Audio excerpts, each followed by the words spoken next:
Bonsoir à tous et bienvenue sur le plateau d'Un cœur qui écoute, votre émission de spiritualité.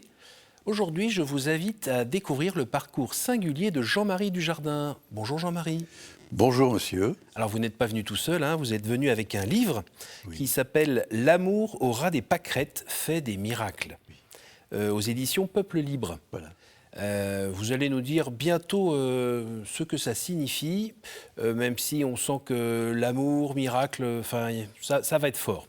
Donc merci beaucoup d'être présent. Vous êtes venu de Lille. Oui. Eh bien, je vous invite à nous lire d'abord un extrait de texte de votre choix. Au ras des pâquerettes. Cette expression nous est bien connue, notamment pour le caractère peut-être un peu péjoratif qu'elle revêt, lequel peut signifier que la situation qu'elle qualifie ne vole pas haut. Et pourtant, j'ai voulu qu'elle apparaisse comme une qualité flamboyante dans le titre de ce livre, édité le 12 septembre dernier en librairie. Et ceci tout simplement parce que cet ouvrage, qui n'est pas un roman, mais peut se lire dans le même état d'esprit, raconte de belles histoires d'amour authentique, tournées vers le beau et le bien, qui suscitent l'admiration. Des récits de faits qui se passent à Lille, dans le monde des paumés, des blessés de la vie, des naufragés sur le bord de la route de notre société de consommation. Et quel bonheur! Il se trouve des femmes et des hommes de bonne volonté acharnés d'amour, qui se donnent sans compter, des bons samaritains qui se défoncent, entre guillemets, inlassablement, afin de leur offrir accueil fraternel, secours, aide au corps et à l'esprit, pour les sortir du trou du malheur et de la déchéance. Ce livre se veut être un cri d'amour, d'admiration et d'espérance, surgi de ma plume séduite par ces histoires de vie bouleversantes et hautes en couleurs que je me suis évertué à relater avec toute ma conviction humaine et chrétienne. Bon, je vais vous la prendre. Merci.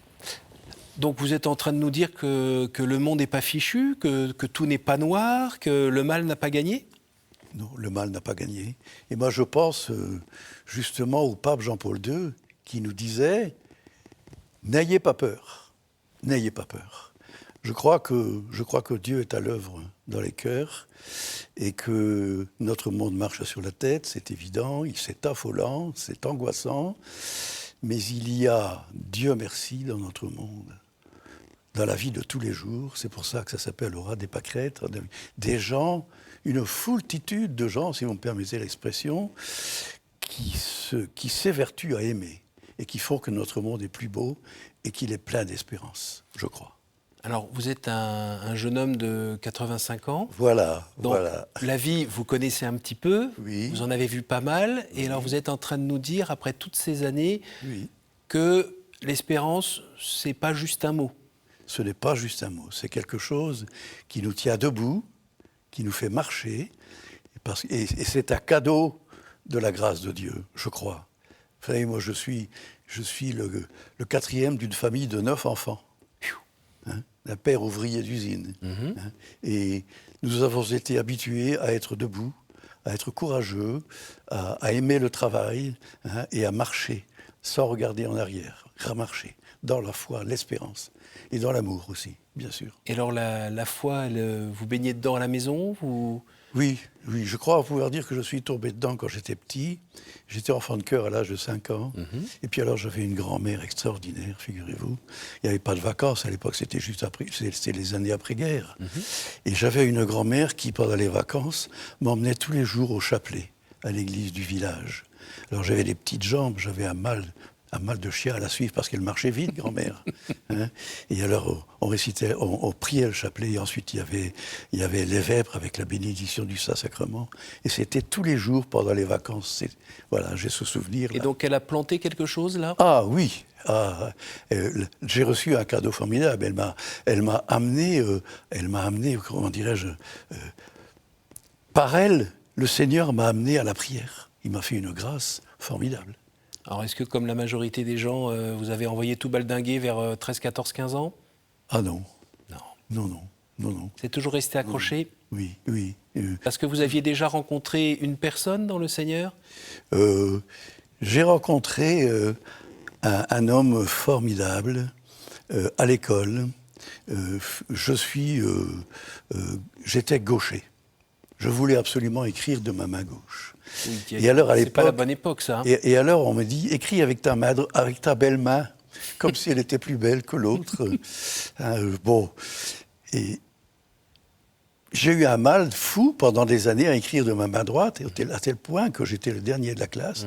Mes cahiers étaient dans un état lamentable, il y avait des pâtés partout, parce qu'on écrivait encore avec la plume anglaise, et qu'on trempait dans l'encrier. Ben oui.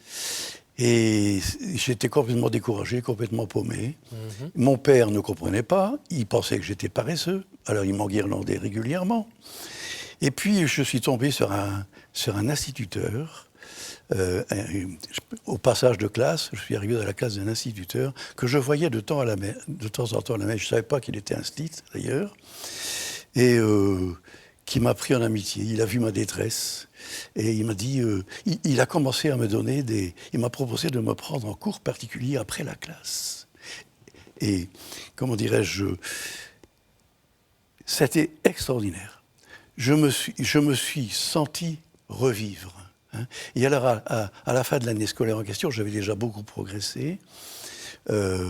Il me dit, tu ne veux pas redoubler parce que tu as vraiment beaucoup de retard, etc. Vous vous rendez compte, me demander mon avis à moi, je me suis senti revivre, je me suis senti naître, en quelque sorte. Hein. Et alors, à la rentrée des vacances, d'abord, je n'ai jamais passé des vacances aussi belles, aussi paisibles. Hein. Et à la rentrée des classes, dès la rentrée des classes, j'étais vraiment décidé à travailler. 2 mois après, j'étais le premier de la classe. Voilà. Ça a été comment dirais-je, ma vaccination anti-panique pour la vie. Extraordinaire. Et déjà une illustration de l'amour au ras des pâquerettes? Déjà une illustration de l'amour aux pâquerettes, absolument, oui. Absolument. Je crois que par cet style, le Seigneur est venu me chercher. C'est pas possible. Alors, fan de Saint-Joseph, vous avez fini par être oui. ébéniste, oui. charpentier. Je suis devenu ébéniste, charpentier et menuisier. Et puis, plus tard, une fois que j'ai été marié et qu'on a eu des enfants, je me suis aperçu que c'était pas très confortable au niveau financier. C'était les années après-guerre, en pleine reconstruction, etc. Les ouvriers étaient mal payés, etc. Et alors, je me suis remis aux études de façon autodidactique. Alors, à quoi, 25 ans, 30 ans 40 ans. Oh! Très tard, beaucoup plus tard. D'accord. Et je suis devenu ingénieur en bâtiment. Voilà. Et là, Superbe. bien sûr, au niveau financier, on a respiré un peu, quoi. Voilà. La vie de foi continuait tranquillement son chemin. Oui. Vous aviez des engagements sociaux dans des associations J'ai dirigé deux groupes de prière. Et puis, comme j'étais plus jeune, j'étais cœur vaillant, enfin, etc. Bref. Et puis, vers l'âge de 45-50 ans, je suis devenu laïc dominicain. Alors, en un mot, qu'est-ce que c'est? Le laïcat dominicain, c'est, si je puis dire, la branche laïque c'est le tiers-ordre, en quelque sorte. C'est la branche laïque de l'ordre des prêcheurs, fondée par saint Dominique. Ça vous engage à quoi? Ça m'engage à étudier la parole de Dieu, parce que pour la vivre, il faut la connaître. Étudier la parole de Dieu, la prière, l'étude, la prière, et le témoignage. Le témoignage, c'est porter aux autres ce que l'on a reçu. Ces témoignages, ça va avec l'amour. Aller vers les autres. Voilà, aller vers le monde. Alors, dans votre livre, vous parlez notamment de 3 associations, La Clé, Espace Fraternité et le Rail. Oui. Je parle de 3 associations et puis je parle aussi du boulot merveilleux que font nos frères dominicains à Lille, notamment aux 60 rue de Condé, où ils accueillent les pauvres, les rejetés de la société. Et depuis 40 ans, ils sont remis en route des milliers. C'est absolument extraordinaire. Et alors, le Rail, c'est une association que j'ai connue justement par un frère dominicain qui fait partie de cette association et qui accueille les immigrés en France. Énorme boulot, extraordinaire, pour les aider à s'insérer dans la société française. et c'est pas simple. Et puis, Espace Fraternité, c'est une association qui a été fondée par quelques laïcs dominicains et qui, dans les rues de Lille, distribue chaque semaine 1000 repas aux gens qui dorment dehors, aux clochards, aux laissés pour compte, etc. Clochards entre guillemets. Oui, oui. C'est absolument fabuleux. Et puis la clé, c'est une association qui fut fondée par des sœurs dominicaines, qui se sont à jour donné pour but d'alphabétiser les illettrés. Énorme comme objectif. Et alors elles ont mis au-dessus de la porte, accueil de fraternité, quelque chose dans ce goût-là, quoi. J'en parle dans mon livre. Et très vite, ça a pris une ampleur. Les sœurs enseignaient les gens qui se présentaient individuellement. Elles étaient 8, jusque dans les escaliers. C'est tellement la maison était trop petite. Et alors bon, ça s'est développé, etc. C'est devenu une association avec des laïcs, etc. C'est reconnu d'utilité publique, donc avec des subventions, des apports extérieurs, des donateurs, etc. Et figurez-vous que la clé aujourd'hui, c'est une école à Lille. Je ne sais pas s'il y a d'autres exemples en France, mais c'est une école qui prend en charge gratuitement 700 élèves chaque année. Des élèves en difficulté. C'est extraordinaire. Moi, ça m'a scotché complètement. Ça. Et alors, vous-même, vous avez pu, dans votre vie, malgré votre vie professionnelle et votre responsabilité de père, vous avez pu prendre le temps de vous engager dans des associations ? Ah oui, oui. Je suis musicien, donc j'ai fait partie d'un orchestre d'harmonie. C'est une belle association aussi. Et puis j'ai fondé un groupe de prière qui se réunissait toutes les semaines. Oui, tout à fait. Oui, bien sûr. Parce que parfois, on n'arrive pas à tout faire en même temps. Non, bien sûr, on n'arrive pas à tout faire. Puis je me suis toujours, investi dans la paroisse. Par exemple, actuellement, je fais partie du comité de rédaction du journal paroissial. J'ai fondé sur ma paroisse un groupe de Lectio Divina. Je suis vraiment très engagé. Encore maintenant. Très, très absorbé, très engagé. En plus du fait que, Dieu merci, le Seigneur m'a fait la grâce d'une bonne santé. Et je cultive, j'ai la chance d'avoir je cultive un potager de 400 mètres carrés. Ça me permet de prier. Vous savez, quand je mets de la graine dans le sol, je dis, Seigneur, je te confie cette graine. Et c'est formidable, j'ai toujours des belles récoltes, c'est formidable. Ça, c'est un secret que vous venez de transmettre aux téléspectateurs, si on veut que ça réussisse un peu. Voilà. La vie vous a pas non plus totalement épargné. Vous avez votre troisième enfant qui a des petits soucis de santé. Oui. Et puis vous avez aussi perdu votre épouse. Oui, j'ai perdu mon épouse, ma première épouse, alors que j'avais 64 ans. Ah, vous étiez déjà très jeune. Oui, d'une maladie, la maladie de Parkinson, ce qui n'est pas... Ouf. Ce qui n'est pas facile à vivre. Alors ça m'a complètement sonné à l'époque parce que nous étions très amoureux. Ça faisait quand même 47 ans qu'on cheminait ensemble dans une fidélité parfaite. Parce que la fidélité, c'est la plus belle preuve de l'amour que l'on puisse donner à quelqu'un. Dieu est fidèle. C'est la plus belle des preuves qu'il puisse nous donner son amour. Et j'ai eu alors j'ai été complètement sonné. Et puis quelques temps plus tard, le Seigneur m'a fait un cadeau. J'ai rencontré une autre femme qui était veuve comme moi, et nous avons décidé d'unir nos deux destinées. Voilà. Nous nous sommes mariés. Nous ne vivons pas ensemble comme ça. Nous avons voulu nous marier devant le Seigneur. Voilà. Elle connaissait la famille de Saint-Dominique ? Ah, Saint-Dominique, oui, la famille dominicaine, oui, bien sûr. Alors, il y a les religieux, il y a les cérémoniales, il y a le tiers ordre. Mais elle connaissait déjà votre épouse ? Comment ? Elle connaissait déjà votre épouse ? Non. Et elle a découvert Oui, elle a découvert avec moi, oui, bien sûr. Et nous allons régulièrement à la messe le dimanche au couvent des Dominicains de Lille. On a cette chance d'avoir des frères prêcheurs à notre porte. Et dernièrement, j'ai participé au pèlerinage du Rosaire à Lourdes, un pèlerinage merveilleux, 16 000 pèlerins, avec un prêcheur, un prédicateur fabuleux. Hein. Et c'est vraiment c'est quelque chose d'extraordinaire. Alors, les philosophes depuis l'Antiquité nous invitent déjà très jeunes à nous préparer à mourir. Oui. Après, quand on est chrétien, normalement, on a compris que la présence sur Terre était un passage et que la vraie chose à vivre, c'était après. Quand gentiment on rentre dans des niveaux d'âge et dans la pyramide des âges, on se retrouve dans la période où on a plus de chances d'aller au ciel demain que hier. Oui, oui, oui. Comment on se prépare ? Écoutez, je me suis beaucoup posé cette question et ma solution, je pense que c'est le Seigneur qui me l'a inspiré, c'est de lui dire, Seigneur, je me remets entre tes mains. Je te fais confiance. Je marcherai tout le temps que tu me donnes la grâce de marcher. Et puis le jour où tu voudras que ça s'arrête, eh bien ça s'arrêtera. Hein, et puis j'espère que tu me donneras la grâce de marcher le plus longtemps possible pour faire le plus bien possible autour de moi. Voilà. Et puis bon, à la grâce de Dieu. Voilà. Et parfois, quand il y a pas des petits moments d'angoisse ou d'anxiété qui... Si. Si, pour ma famille. Oui.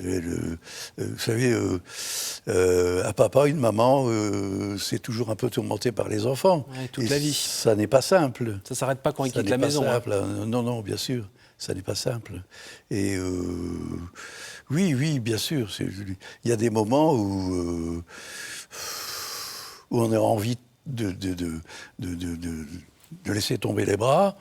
Et alors là, il y a un recours, il y a un remède qui est absolument... allez, miracle, allons-y. C'est la prière. La prière.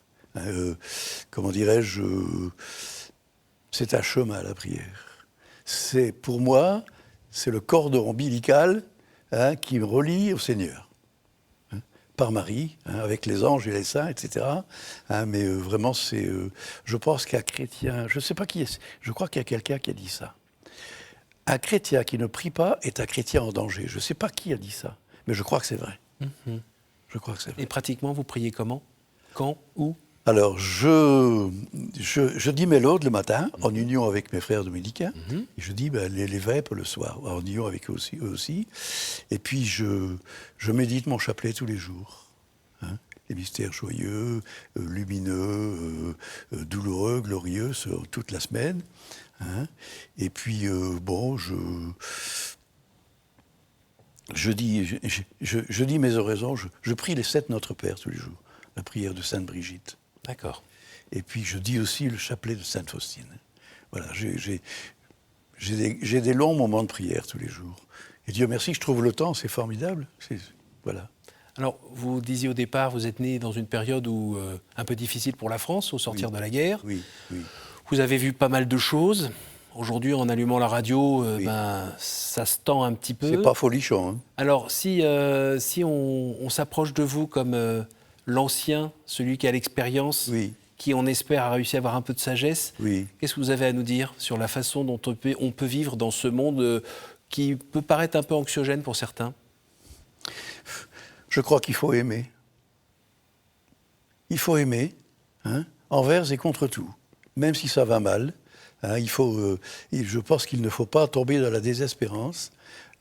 L'amour, c'est un chemin de lumière.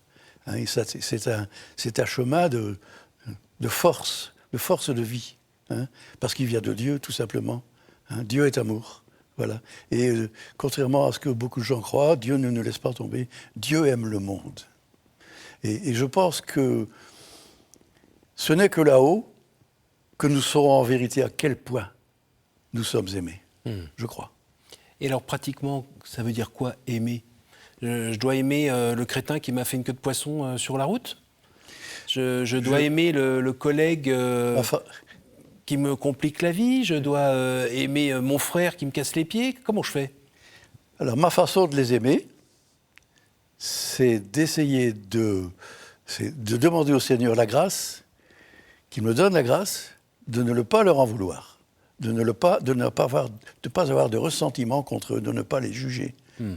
C'est toi, Seigneur, qui juge, c'est pas moi. C'est vrai, ils sont pas chics, ils sont Bon, je ne vais pas dire de mots d'oiseau, hein, mais c'est vrai. Mais alors, je n'y parviens pas toujours. Hein. Je ne suis pas un saint. Hein. Quelquefois, au volant de ma voiture, quand il y a un qui me fait que poisson, oh là là. Hein. Mais alors, tout de suite après, je dis pardon, Seigneur. Ça fait rire mon épouse, hein, qui est à côté de moi. Mais bon, oui,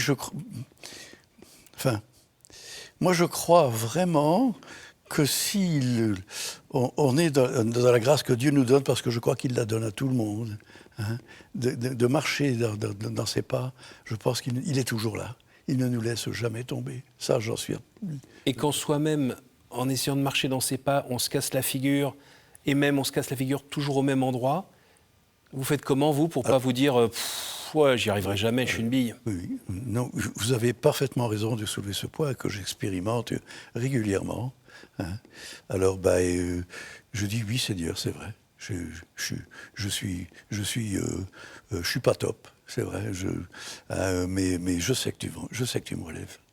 Je sais que tu me relèves. Voilà. Et bon, il y a les sacrements de l'Église. Hein. Hein, ça aide. Il y a comment dirais-je, il y a le sacrement de réconciliation, hein, qui est un sacré rempart, hein, et puis il y a l'Eucharistie, hein, vraiment qu'il faut vivre en plénitude, vraiment, parce que c'est vraiment, ce ne sont pas que des gestes, que des paroles, hein. C'est vraiment Christ qui vient à nous, vraiment, en toute vérité. Hein. Avec une action, c'est opératif, il y a quelque chose qui se passe. Il y a quelque chose qui se passe. Vous avez expérimenté plein de fois. Il y a quelque chose qui se passe au fond du cœur. C'est sûr. C'est sûr. Et à ce sujet, si vous me permettez, je vais vous dire quelque chose, un petit mot de mon précédent livre. Mon précédent livre, c'est Méditation au fil de la liturgie, qui traite de la liturgie de la parole, dans lequel j'explique, je montre que avant de recevoir le corps et le sang du Christ dans la Sainte Communion eucharistique, il faut d'abord manger et boire sa parole, qui est une véritable nourriture. Et les deux sont absolument inséparables. Hein. Voilà, c'est... La mendication. Oui, tout à fait. Chez les Dominicains, on nous dit que la parole de Dieu, il faut faire un peu comme les vaches, il faut la ruminer. Et c'est vrai. C'est vrai. On arrive déjà à la fin de cette émission. Ça va être le moment des questions courtes, réponses courtes. Est-ce que vous pourriez me dire un chiffre entre 1 et 10, s'il vous plaît ? Allez, disons 3. C'est le chiffre de la Trinité, de la Sainte Trinité. Quel est le personnage ou le saint que vous aimeriez retrouver au ciel ? La Sainte Vierge Marie, en premier. Et puis mon saint patron, le curé d'Ars. Et puis Saint Dominique. Et puis tous les saints. À nouveau, entre 1 et 10 ? Le 1. Y a-t-il une parole que vous regrettez de n'avoir pas dite à quelqu'un ? Oui, il m'est arrivé de ne pas savoir demander pardon. Parce que savoir demander pardon, c'est quelque chose, c'est une grâce à demander, vraiment, au Seigneur. Parce qu'on n'a pas toujours la force. Il y a de l'amour-propre un peu Ni mal le placé. courage. Ah oui. Il y a notre ego, notre orgueil très solide en nous qui nous titille. Là, Et puis qui dit quand même que c'est l'autre qui a fait une erreur plus grosse que la nôtre. Bien sûr, c'est tellement facile de reporter la faute sur l'autre. Une dernière ? Oui, le 9.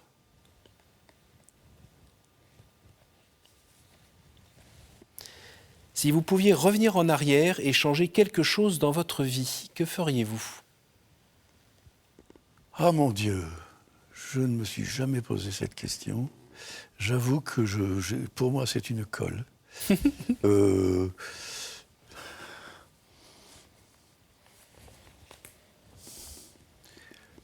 Oh là là, que le Seigneur m'inonde encore davantage dans sa grâce. Voilà. Bon, il a entendu, je pense. Oui.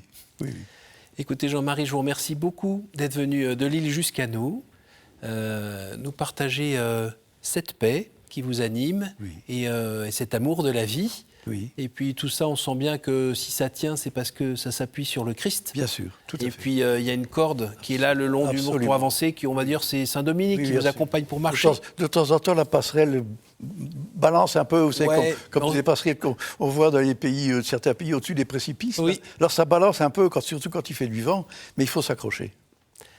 Merci beaucoup Jean-Marie Dujardin. Je rappelle le titre de votre livre, L'amour au ras des pâquerettes fait des miracles. Oui, et c'est vrai. Et voilà, et c'est vrai, c'est pas du mensonge. Aux éditions Peuple Libre. Voilà. Merci beaucoup, merci à vous tous pour votre fidélité. N'hésitez pas à retrouver notre programme sur notre site www.ktotv.com et aussi en podcast évidemment. On salue tous ceux qui l'écoutent par ce biais. On vous souhaite une bonne soirée et à la semaine prochaine.